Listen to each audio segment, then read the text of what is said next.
तो कहानी की शुरुआत में हमें तबाह हुई दुनिया दिखाई जाती है। पूरी जमीन बंजर हो चुकी थी सिवाय ऑस्ट्रेलिया के एक इलाके की जिसका नाम था green place of different mothers. यहाँ की जमीन में पानी बचा था, खेती करके फल उगाए जाते थे और यहाँ बहुत सी औरतें भी रहती थी। इसी इलाके में फ्यूरियोसा नाम की एक लड़की एक पके हुए फल को लेने के लिए जब आई तो उसे अपने इलाके के पास कुछ हलचल सुनाई दी। करीब जाकर देखा तो वहाँ बहुत से बाइकर्स थे, जिसमें से एक के बाइक का ऑयल पाइप फ्यूरियोसा काट देती है और जैसे ही दूसरी बाइक का पाइप काटने वाली होती है तो दूसरा बाइकर उसे देख लेता है। इससे पहले कि वो उसे पकड़ता, फ्यूरियोसा उसके टांग में कोई नाइफ स्टैब करते हुए वहाँ से भाग गई। भागते हुए उसे जोर जोर से सीटी बजाना शुरू कर दी थी, जिससे उस इलाके के लोगों को वहाँ आने वाले खतरे के बारे में पता चल गया। इससे पहले कि वो भी बचकर आबादी वाले इलाके में पहुँच पाती, बाइकर एक रोप उसकी तरफ उड़ाते हुए उसे रोकने में कामयाब हो जाता है और ये लोग फ्यूरियोसा को उठाकर वहाँ से ले जाने लगते हैं। दूसरी तरफ फ्यूरियोसा की मोम और वहाँ के सारे वॉरियर्स अपने घोड़ों पर सवार फ्यूरियोसा को बचाने के लिए इन बाइकर्स का पीछा करने लगे थे। घोड़े पे सवार ये फ्यूरियोसा की मोम चलते ही बाइक के ऊपर से बाइकर का गला काट देती है, जिसके बाद उन्होंने उसका ये बाइक ले लिया। इससे पहले कि इसी बाइक के जरिए वो फ्यूरियोसा को बचाने के लिए निकल जाती, इलाके के लोग उसे कुछ बीज देते हैं और ये याद दिलाते हैं कि जो कुछ भी हो जाए दूसरे इलाके के लोगों को ग्रीन प्लेस का पता नहीं चलना चाहिए। और जो लोग ग्रीन प्लेस देख चुके हैं उनमें से कोई जिंदा ना बच पाए। कि सुनते ही वो तेजी से आगे निकल जाती है और गन से हमला करते हुए एक बाइकर को मार डालती है। उसके आगे वाले दो बाइकर्स रुककर ये देखने की कोशिश करते हैं कि आखिर क्या हुआ, वो बाइकर क्यों गया। तो इन्हें अब दूर से आती फ्यूरियोसा की मोम दिखाई दे रही थी। डरकर इन्होंने अपनी बाइक्स दौड़ा दी, जबकि फ्यूरियोसा ने मौका पाते ही उस बाइक का ऑयल पाइप काट दिया था जिस पर उसे बांधा गया था। फ्यूरियोसा की मोम उस मरे हुए बाइकर की बाइक के स्पेयर पार्ट से अपना बाइक ठीक करती है और उस बाइक का सारा फ्यूल अपने बाइक में डालते हुए दोबारा बाइकर्स के पीछे लग जाती है। चलते चलते अब रात भी हो चुकी थी। बाइकर्स ने जिस बाइक पर फ्यूरियोसा को बांधा हुआ था उस बाइक का फ्यूल भी खत्म हो जाता है, क्योंकि फ्यूरियोसा ने उसका फ्यूल पाइप जो काट दिया था। ऐसी हालत में ये दोनों बाइकर्स आपस में ही लड़ पड़े और मौका पाते हुए फ्यूरियोसा अपने हाथ छुड़वाकर वहाँ से भाग निकली, पर घर पहुँचने में कामयाब नहीं हुई क्योंकि बाइकर्स उसे दोबारा पकड़ चुके थे, जिसे लेकर वो दोबारा अपने इलाके की तरफ निकल जाते हैं। सुबह होने पर हम देखते हैं कि फ्यूरियोसा की मोम बाइकर्स के कैंप तक भी पहुंच गई हैं, जहां उन्हें ग्रीन प्लेस में आए हुए बाइकर्स और फ्यूरियोसा भी नजर आ गई। वो एक बाइकर को शूट करके मार देती है, लेकिन दूसरा बाइकर फ्यूरियोसा को लेकर सही सलामत अपने कैंप में पहुंच जाता है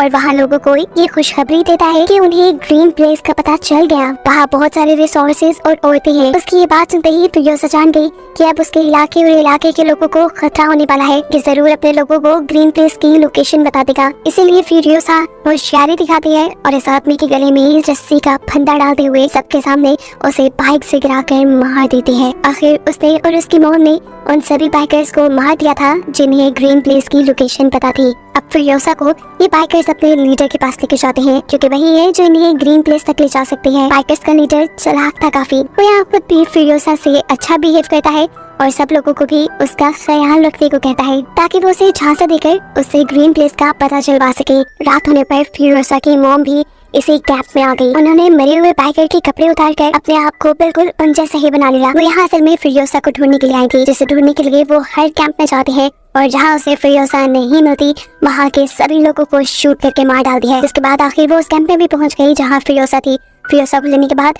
वो आखिरी लड़की को यहाँ मारने वाली थी, लेकिन वो लड़की कहती है, नहीं मुझे नहीं मारो, मैं भी तुम्हारी बेटी की तरह यहाँ कैदी हूँ। ये सुनकर फ्यूरियोसा की मोम ने उसे छोड़ दिया और अपनी बाइक पर फ्यूरियोसा को लेकर वहाँ से भाग गई। लेकिन वो नहीं जानती थी कि जिस लड़की पर वो रहम करके उसे छोड़ कर आई वही उसे फंसा देगी। वो जाकर अपना इमरजेंसी अलार्म बजा देती है और ऐसे बहुत सारे लोग फ्यूरियोसा और उसकी मोम के पीछे पड़ जाते हैं। दूर से ही इन बाइकर्स ने उनके ऊपर बम से हमला किया, जिसकी वजह से फ्यूरियोसा की मोम के सारे कपड़े जल गए। जिस आग से बचने के लिए उसने अपने ऊपर पहना हुआ आर्मर सूट वहाँ उतारा और दोबारा बाइक पर बैठकर जितना तेजी से हो सकता था उतनी तेजी से वहाँ से भाग गई।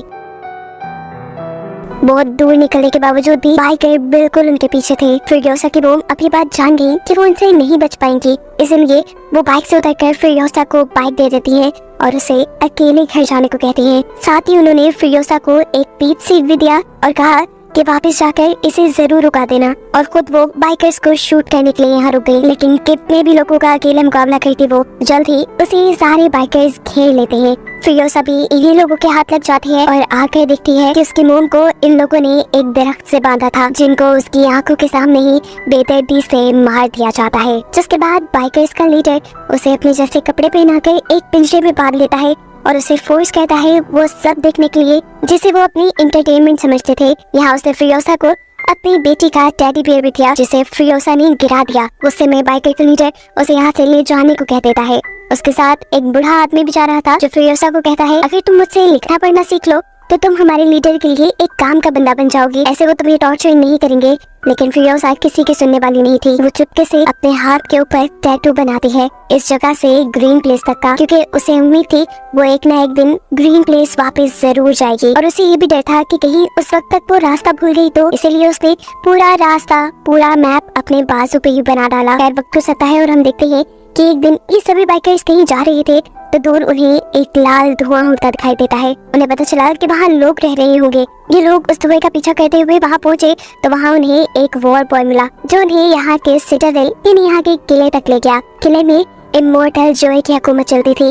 उसके पास पानी था, वो यहाँ खाना उगाता था और यही खाना वो अपने सोल्जर्स को दिया करता था। उसने अपने सोल्जर्स को ऐसा गाइड किया हुआ था कि वो उसके लिए मरने को भी तैयार थे। ये बाइकर्स जिनके पास रिसोर्सेज की कमी थी, वो इमोर्टल जॉय से कहते हैं कि अगर तुमने हमारे साथ कोऑपरेट ना किया और हमें चीजें ना दी तो हम तुम्हारे साथ जंग कर लेंगे। लीडर की ये बात सुनकर उसका मजाक उड़ाने वाले अंदाज में इमोर्टल जॉय अपने एक वॉर बॉय को मरने को कहता है और बाइकर्स के लीडर को ये प्रूव कर देता है कि तुम लोग चाहे जितने भी ताकतवर हो, मेरी फौज के आगे कुछ भी नहीं, ये सब मेरे लिए मर मिटने को तैयार हैं। उसकी बात अभी पूरी ही हुई थी कि तभी यहाँ उसके लोगों ने इन सभी बाइकर्स के बाइक को लटकी हुई चैन से उठा लिया। बाइकर्स के पास और कोई रास्ता नहीं बचा सिवाय अपने आप को बचाने के लिए यहाँ से भागने के। वो जब यहाँ से भाग रहे थे तो बाइकर्स का लीडर देखता है कि फिरोसा अपने जेल से गिरकर वहाँ एक खड्डे में फंस गई है। अपनी जान पे खेलकर वो फिरोसा की जान बचाता है और ये लोग वहाँ से भाग निकलते हैं। रास्ते में इन्हें एक और किला नजर आता है। इस किले का नाम था गैस टाउन। यहाँ पर ऑयल को रिफाइन किया जाता था, इसके जरिए ही इमोर्टल जॉय के वेपन्स और व्हीकल्स चलते थे। बाइकर्स का लीडर इस किले के ऊपर कब्जा करने का प्लान करता है ताकि यहाँ के ऑयल की वजह से वो इमोर्टल जॉय को ब्लैकमेल कर सके। लेकिन मसला ये था कि यहाँ की भी सिक्योरिटी काफी सख्त, जिसे चकमा देने के लिए वो अपने काफी सारे लोगों को वॉर बॉयज में बदल देता है और गैस टाउन के गेट तक पहुँचता है। ये लोग उनके लिए गैस टाउन का जब गेट ही खोलते तो बाइकर्स का लीडर अपने भेस बदले हुए लोगों को मार देता है, उन लोगों को ये बावर कराने के लिए कि इन्होंने इमोर्टल जॉय के किले के ऊपर कब्जा कर लिया और उनके लोग अब उसके गुलाम हैं। ये देखते हुए गैस टाउन वालों ने भी उसके लिए ये दरवाजे खोल दिए। गैस टाउन पर कब्जा करने के बाद सबसे पहले बाइकर्स का लीडर यानी डिमेंटस इस टाउन के लीडर की फिंगर्स काट कर इमोर्टल जॉय को भेजता है, जो देखकर इमोर्टल जॉय जान गया कि अब आहिस्ता आहिस्ता डिमेंटस के हाथ पावर आ रही है। उसकी सारी की सारी पावर उस ऑयल की वजह से है जिसके ऊपर अब डिमेंटस ने कब्जा कर लिया है। इसीलिए वो डिमेंटस को मीटिंग का पैगाम भिजवाता है। डिमेंटस और चाहता ही क्या था, उसे तो खुद बेसिक सप्लाईज चाहिए थी जो इमोर्टल जॉय के पास थी, जिसकी डील करने के लिए वो गैस टाउन के लीडर को लेकर उसके सामने आ जाता है। गैस टाउन का लीडर इमोर्टल जॉय का भाई था और काफी बीमार भी। उसके बॉडी की कई फंक्शंस उसके जिस्म पे लगी मशीन्स के जरिए होते थे। डिमेंटस इमोर्टल जॉय को ब्लैकमेल करने के लिए उसके भाई को इसी मशीन के जरिए पहले टॉर्चर करता है और फिर जान से ही मार डालता है। जिसके बाद उसने इमोर्टल जॉय से कहा, मैंने पूरे गैस टाउन के अंदर बॉम्ब लगा दिए हैं, जिन बॉम्ब्स को एक्टिवेट या डिसेबल करने का तरीका सिर्फ मुझे ही पता है। अगर तो तुम अपने गैस टाउन को बचाना चाहते हो तो सीधी तरह मुझे गैस टाउन का लीडर बना दो, नहीं तो तुम्हारे हाथ तुम्हारा गैस टाउन भी नहीं रहेगा। वो जब ये बात कर रहा था तो इमोर्टल जॉय की नजर फिरोसा पे थी। इमोर्टल जॉय कहता है, ठीक है मैं गैस टाउन तुम्हारे नाम कर दूंगा, पर इसके बदले मुझे तुम्हारी बेटी और एक बाइकर चाहिए। फिरोसा इमोर्टल जॉय की बात करते हुए कहती है, मैं इसकी बेटी नहीं हूँ, इन्होंने मेरी मॉम को मारकर मुझे किडनैप किया है। फिरोसा की इस बात से डिमेंटस को भी गुस्सा आ गया। वो उसके हाथ से अपनी बेटी का टॉय ले लेता है और उसे इमोर्टल जॉय के हवाले करके यहाँ से चलना चाहता है। फिरोसा को अब ऐसी जगह ले जाया गया जहाँ पर इमोर्टल जॉय की बहुत सी बीवियां रहती थी। फिरोसा भी अब इनकी तरह ही इमोर्टल जॉय की एक बीवी बनकर उसके हरम में रहने वाली थी। ये सारी की सारी औरतें बहुत अच्छी थी, वो फिरोसा के साथ अच्छा सलूक भी करती हैं, लेकिन फिरोसा सिर्फ इसी चीज पे फोकस करती है कि कैसे इमोर्टल जॉय इन सभी लड़कियों को अपने साथ रखने पर फोर्स करता है। इधर वो देखती है कि जब इमोर्टल जॉय की एक बेटी पैदा होती है तो गुस्से में वो अपनी बेटी को जिंदा दफनाने का ऑर्डर दे देता है। उसे सिर्फ बेटे चाहिए थे, ऐसा नहीं था कि उसके पास बेटे नहीं थे, उसके बहुत से बेटे थे, लेकिन उसकी नजर में कोई एक भी हेल्दी नहीं था। इसलिए उसने इन सब को वॉर बॉय के तौर पे रख लिया। उसने इतनी सारी बीवियां भी इसीलिए रखी हुई थी कि एक दिन तो उसका हेल्दी बेटा पैदा होगा जो उसकी तरह फिर उसके इस सिटाडेल पर हुकूमत करेगा। हम देखते हैं कि इमोर्टल जॉय के एक बेटे की नजर यहाँ फिरोसा के ऊपर पड़ जाती है। वो उसे बालों से पकड़कर जब उसके साथ ज्यादती करने की कोशिश करता है तो फिरोसा इस मर्तबा तो अपने बाल छुड़ाकर भाग जाती है, लेकिन अगली मर्तबा वो अपने साथ ऐसा नहीं होने देना चाहती थी। वो जानती थी कि ये लड़का उसे दोबारा तंग करेगा, इसलिए उसने अपने सारे बालों को उतार कर नेट और वैक्स के जरिए एक विग बना ली। इस टाइम हम देखते हैं कि उसके पास उसकी मोम का दिया पीच सीड भी था जो उसने आज तक संभाल के रखा था। अगले मर्तबा जब दोबारा वो लड़का फिरोसा को तंग करने के लिए आया और उसने उसके बाल पकड़े तो फिरोसा अपनी विग को उसके हाथों में छोड़कर वहाँ से भाग गई। वो लड़का भी उसे ढूंढने के लिए उसके पीछे भागता है, लेकिन दरमियान में उसे अपना ही भाई मिल जाता है जो उसे पूछता है तुम यहाँ क्या कर रही हो। इस लड़की के पास कोई जवाब नहीं था। वो अपने हाथ में पकड़ी हुई फिरोसा की विग भी वहाँ फेंक चुका था क्योंकि उसे डर था कि कहीं उसके डैड उसे देखकर उसको सजा न सुना दें। खैर वो यहाँ फिरोसा को ढूंढने की कोशिश तो बहुत करता है, लेकिन फिरोसा मिलती नहीं क्योंकि वो यहाँ अपने आप को एक लड़के की तरह बना चुकी थी। ऐसे उसने अपनी इज्जत भी बचा ली और उसे सिटाडेल के अंदर काम भी मिल गया। उछलने कूदने में तो वो बहुत तेज थी, इसीलिए उसे काम दिया गया था इमोर्टल जॉय की बड़ी बड़ी मशीन्स के अंदर चेन्स को फिट करने का। वक्त गुजरता है और हम देखते हैं कि 15 साल बाद अब फिरोसा बड़ी हो चुकी है। कोई भी उसे पहचान नहीं पाया कि वो लड़की है, वो भी इसलिए क्योंकि आज तक फिरोसा ने गूंगा बनने का नाटक किया और साथ ही इमोर्टल जॉय के वो सारे रिचुअल्स पूरे किए जिसके जरिए उसे यकीन आ गया कि फिरोसा भी उसके लिए लॉयल है। इस मर्तबा इमोर्टल जॉय इन्हें एक बड़ी सी ड्रिल बनाने का काम देता है जो कि किसी भी चीज को आसानी से तबाह कर सकती थी।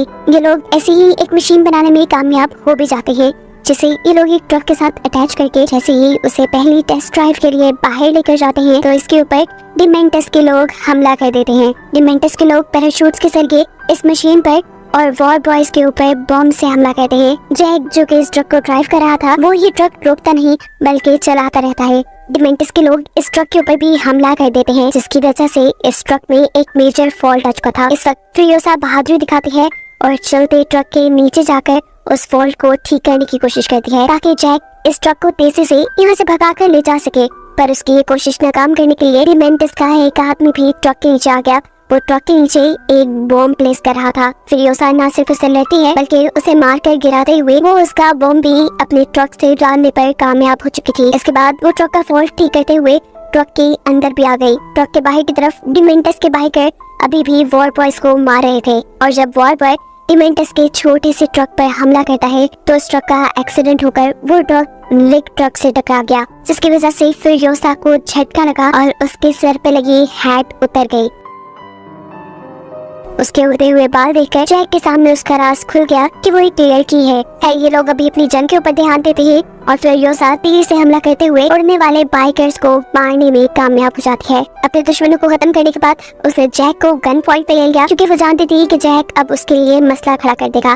लेकिन यहाँ जैक उसे कहता है तुम एक अच्छी वॉरियर हो और मुझे इस चीज से फर्क नहीं पड़ता कि तुम्हारा जेंडर कौन सा है। हमें काम दिया गया है इस रिग को कंट्रोल करने का और मैं चाहता हूँ कि तुम एक टीम मेंबर की तरह इसमें मेरा साथ दो। फिरोसा मान जाती है और ये लोग इसी रिग ट्रक को लेकर गैस टाउन के अंदर पहुँचते हैं जहाँ काफी सालों बाद डिमेंटस फिरोसा को देख रहा था, लेकिन अब वो काफी बड़ी हो चुकी थी इसलिए डिमेंटस ने उसे पहचाना नहीं। पता चलता है कि डिमेंटस के पास ऑयल की सप्लाईज खत्म हो गई है जिसके बदले में वो दूसरी सप्लाईज इमोर्टल जॉय से लेता था। वो यहाँ जैक से कहता है कि मेरी इसी तरह इमोर्टल जॉय से मीटिंग करवा दो। जैक मान जाता है लेकिन वो बिना ऑयल इन्हें कोई सप्लाई देने को तैयार नहीं था, इसीलिए ये सारे बाइकर्स उनके ऊपर हमला कर देते हैं और सारा फूड चुराने लग जाते हैं जिसे बचाने के लिए फिरोसा अपना ट्रक लेकर यहाँ से बाहर निकल जाती है और जैक उन लोगों को मारने लग जाता है जो उनके ट्रक के पास आने की कोशिश कर रहे थे। खैर ये लोग अब बचते बचाते वापिस अपने सिटाडेल में पहुंच जाते हैं और इमोर्टल जॉय को डिमेंटस से मिलने का पैगाम दे देते हैं। इस सारी लड़ाई में फिरोसा को एक तीर भी लग चुका था। जैक उस तीर को उसके कंधे से बाहर निकालता है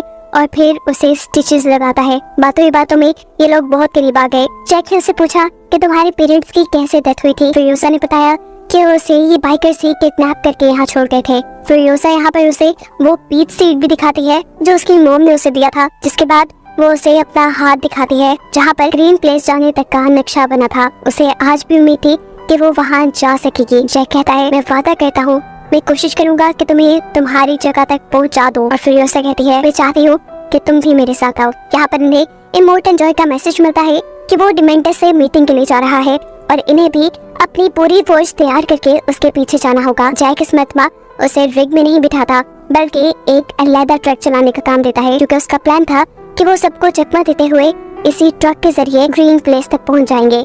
ये लोग जैसे ही गैस टाउन पहुंचते हैं तो एक ट्रक पहले ही गैस टाउन के अंदर जाने में कामयाब हो जाता है, जबकि फिरोसा यही से अपना मुंह मोड़ लेती है। वो अब इंतजार कर रही थी कि जैक भी उसके साथ आएगा, लेकिन जैक भी उसके साथ आने के बदले हवा में एक ग्रीन स्मोक छोड़ा, जिसका मतलब था वो यहाँ जंग करने के लिए वॉर बॉयज को बुला रहा था। ये देखकर फिरोसा नाराज हो गई और अकेले ही वहाँ से निकल गई। इससे पहले कि वो ग्रीन प्लेस तक पहुँच जाती उसके पास मौका भी था, लेकिन वो नहीं गई। उसके दिल में जैक का ख्याल आया जो वहाँ अकेले जंग लड़ रहा था, इसीलिए वो जैक की मदद करने के लिए वापस गैस टाउन में आ जाती है और अपनी स्नाइपर उठाकर यहाँ सबको शूट करना शुरू कर देती है। उसी की गोली डिमेंटस को भी छूकर गुजरी। जैक अपने रिग से गैस टाउन का गेट तोड़ते हुए उसके अंदर चला जाता है और इसी रिग के ऊपर लगी हुई ड्रिल को चलाकर वो अब यहाँ का सारा स्ट्रक्चर तोड़ने लग चुका था। ऐसा करते हुए बाइकर्स भी उसे रोकने के लिए उस पर हमला करते हैं और सब में उसका रिग टूटकर वो खुद एक गड्ढे में गिर जाता है। ठीक टाइम पर फिर उसे यहाँ एंट्री करती है और एक बाइक से चैन लटकाते हुए उसे यहाँ से बचा निकालती है, जिसके बाद ये लोग एक दूसरे ट्रक में बैठकर यहाँ से बाहर निकल जाते हैं। अब इन लोगों का इरादा था कि ये लोग यहाँ से भागकर ग्रीन प्लेस निकल जाएंगे, लेकिन ये नहीं जानते थे कि डिमेंटस उनके पीछे पीछे था। डिमेंटस का ट्रक जैसे ही फिरोसा के ट्रक के साथ जुड़ता है तो फिरोसा उस ट्रक के ऊपर हमला करने के लिए अपनी गन बाहर निकालती है और इस सब में उसका हाथ दोनों ट्रक्स के दरमियान आ जाता है। ये वही हाथ है जिसके ऊपर उसने मैप बनाया हुआ था। ये लोग अब डिमेंटस के हाथ आ चुके थे। इन दोनों को डिमेंटस ने बंदी बना लिया था। एकदम से इन लोगों के इर्द गिर्द बाइक्स घूमना शुरू हो जाते हैं। जैक को ये लोग एक बाइक से बांधकर गोल दायरों में घुमाते हैं, जिसकी वजह से वो हर गुजरते सेकंड अपनी मौत के करीब जा रहा था, जबकि फ्यूरियोसा को तो उन्होंने जंजीरों से बांध दिया था। इन लोगों के इर्द गिर्द भी बाइक्स तेजी से घूम रहे थे और डिमेंटस ये सब देखकर एंटरटेन हो रहा था। जब वो इस सारी चीजों से बोर हो जाता है तो पीछे मुड़कर फ्यूरियोसा को दिखता है, जो अब अपना कटा हुआ बाजू छोड़कर वहाँ से भाग चुकी थी। गुस्से में डिमेंटस उसका पीछा करने के लिए जब अपने ट्रक में बैठकर आगे बढ़ता है तो उसे पता चला कि उसके ट्रक का टायर भी फ्यूरियोसा उतार चुकी थी, जिसकी वजह से उनका एक्सीडेंट हो गया। फ्यूरियोसा जिस बाइक के जरिए यहाँ से भाग रही थी, थोड़ी दूर जाने पर उस बाइक का पेट्रोल खत्म हो जाता है और ऐसे फ्यूरियोसा को अपना आगे का सफर पैदल तय करना पड़ा। उसका बाजू बुरी तरह जख्मी था, खून निकल रहा था। ऊपर से इस एरा में तपती धूप थी, जिस सब के चलते वो यहाँ बेहोश हो गई। उसकी खुशकिस्मती कि यहाँ पर उसे सिटाडेल के वार्ड बॉय ने देख लिया, जो उसे वापस सिटाडेल ले आया। यहाँ पर उसका इलाज हुआ और जब उसे होश आया तो उसे पागलों की तरह इमोर्टल जॉय से मिलने की बात की। उसे जब इमोर्टल जॉय के पास ले जाया गया तो वो इमोर्टल जॉय को बताती है कि डिमेंटस जल्द ही उनके ऊपर वार करने के लिए आ रहा है। उसने गैस टाउन को भी तबाह करने का प्लान किया है और अब वो सिटाडेल को हथियाना चाहता है। इस सब के लिए इमोर्टल जॉय प्लान करता है कि वो लोग उसके गैस टाउन को तबाह करने से पहले ही वहाँ पर पहुँच जाएंगे। ये नहीं, इससे पहले कि डिमेंटस सिटाडेल पर हमला करे, ये लोग जाकर गैस टाउन पे हमला करने वाले थे। ये लोग जैसे ही गैस टाउन के करीब पहुँचते हैं तो डिमेंटस भी इन्हें देखकर जंग का ऐलान कर देता है। सिटाडेल और गैस टाउन के दरमियान में इन दोनों पार्टीज के दरमियान जंग शुरू हो जाती है, जो हफ्तों चली। दोनों टीम्स के लोग एक दूसरे को बुरी तरह मारते रहे और इस सब के दौरान फ्यूरियोसा ने सिटाडेल में जाकर अपना एक मैकेनिकल आर्म बना लिया और फिर एक खराब कार लिए वो दोबारा जंग के स्पॉट पे निकल गई। वहाँ जाकर वो देखती है कि इमोर्टल जॉय के बेटे अपने व्हीकल्स और वेपन्स ठीक कर रहे थे, जहाँ से वो अपनी कार ठीक करने के लिए भी एक टायर ले लेती है। आगे जाने पर वो देखती है कि डिमेंटस और उसके बचे कुछ लोग यहाँ से बचकर अपनी जान बचाकर भाग रहे थे, जिनकी नजर भी अब फ्यूरियोसा की कार पर पड़ चुकी थी। इससे पहले कि ये लोग फ्यूरियोसा के ऊपर हमला करते, फ्यूरियोसा तेजी से कार चलाते हुए आती है और अपनी कार से इन सबको हिट करते हुए इस सैंड में ही धंसा देती है। उसने सबको तो मार दिया, लेकिन डिमेंटस उसे कहीं नजर नहीं आया। उसे दूर देखा तो एक बाइकर वहाँ से भाग रहा था। ये कोई और नहीं बल्कि डिमेंटस ही था, लेकिन डिमेंटस की मौत अब करीब थी क्योंकि उसका बाइक भी खराब हो चुका था और अब फ्यूरियोसा भी उसके पास आ चुकी थी। यहाँ फ्यूरियोसा उसे एक ही बार में मार सकती थी, लेकिन इतनी आसानी से नहीं। वो डिमेंटस को याद करवाना चाहती थी कि आखिर वो कौन है और वो डिमेंटस के पीछे ही क्यों पड़ी है। वो उसे टॉर्चर करती है इतना कि वो बेहोश हो गया। जिसके बाद उसे होश आया तो फ्यूरियोसा ने उसे बताया मैं वही लड़की हूँ जिसको तुम 15 साल पहले किडनैप कर लाए थे और जिसकी आंखों के सामने तुमने उसकी माँ को मार डाला था। डिमेंटस को अभी भी सही तरह फिरोसा की याद नहीं आई, तो फिरोसा उसके साथ चेन से बंधा उसका टेडी बियर काट लेती है और अब वो पहचान जाता है कि आखिर फिरोसा कौन है। वो उसे माफी मांगता है और कहता है अगर तुम मुझे माफ कर दो तो हम दोनों मिलकर यहाँ पूरी जगह पर हुकूमत कर सकते हैं, तुम बहुत बहादुर हो। उसकी ये बातें सुनकर फिरोसा दोबारा उसका टेडी बियर जमीन पे गिरा देती है, जिसके बाद वो उसके सर पे गन पॉइंट कर चुकी थी। सब लोगों को लगा कि फिरोसा ने उसे मार दिया, लेकिन ऐसा नहीं था। असल में फिरोसा ने उसे जिंदा दफन कर दिया और उसके ऊपर लगा दिया अपना पीच ट्री, जिसका बीज उसे उसकी मॉम ने दिया था। जमीन ने डिमेंटस के न्यूट्रिएंट्स यानी पावर चूस के एक बहुत बड़ा सा ट्री बना दिया और उसके ऊपर एक पीच भी उगाया, जो सब डिमेंटस अपनी आंखों से देख रहा था। ये बस उसका आखिरी ही वक्त चल रहा था। इसके बाद शायद वो मर जाता। सीन कट होकर दूसरी तरफ हम फिरोसा को देखते हैं, जो कि अपने ग्रिड के जरिए इमोर्टल जॉय की सभी बीवियों को उसकी कैद से सेफली निकालने में कामयाब हो जाती है। वो इन्हें रेस्क्यू करके ग्रीन प्लेस से लेकर जाते और उसे दिखाते हुए ये कहानी यहाँ खत्म हो जाती है।